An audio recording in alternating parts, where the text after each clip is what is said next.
বন্ধুরা, বৌদির হেসেলে আপনাদের সবাইকে স্বাগত জানাই।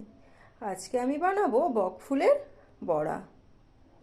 বকফুলের বড়া বানানোর জন্য বকফুলগুলো আমি সুন্দরভাবে ধুয়ে নিয়েছি। এরপর এই ভেতরের এই বোটাটা ফেলে দেব। এইবার আমি একে একে সবগুলোরই বোটা ফেলে দেব। বকফুলের সব বোটাগুলো ফেলে দেওয়ার পর আমি একটা পাত্র নিয়ে নিয়েছি। এই পাত্রে দিয়ে দেব বেসন আর দিচ্ছি চালের গুঁড়ো।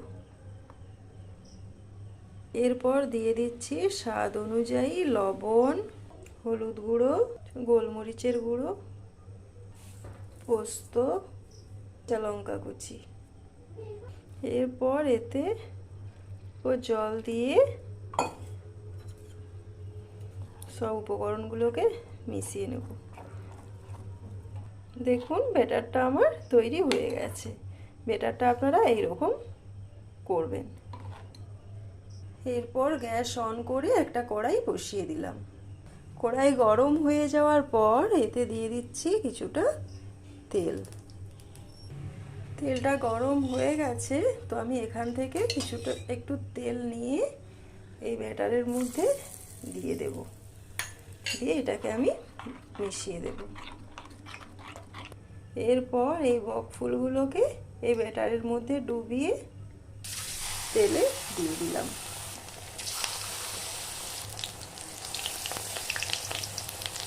এক মিনিট মতো ভাজা হওয়ার পর এটাকে আমি উল্টে দিলাম। এরপর গ্যাসের আঁচ একটু কমিয়ে দেব।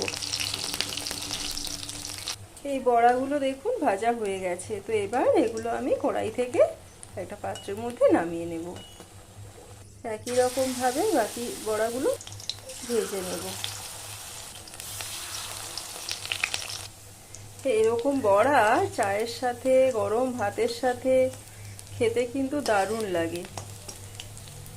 তো এই বড়াগুলো আমার ভাজা হয়ে গেছে। তো এবার আমি এগুলো কড়াই থেকে নামিয়ে নেব। তো বন্ধুরা, আমার এই বকফুলের বড়া রেসিপিটা আপনাদের কেমন লাগলো অবশ্যই কমেন্ট করে জানাবেন। আর যদি ভালো লেগে থাকে তাহলে আমার চ্যানেলটিকে আমার পাশে থাকবেন। তো চলুন বন্ধুরা, টাটা। সবাই ভালো থাকুন, সুস্থ থাকুন।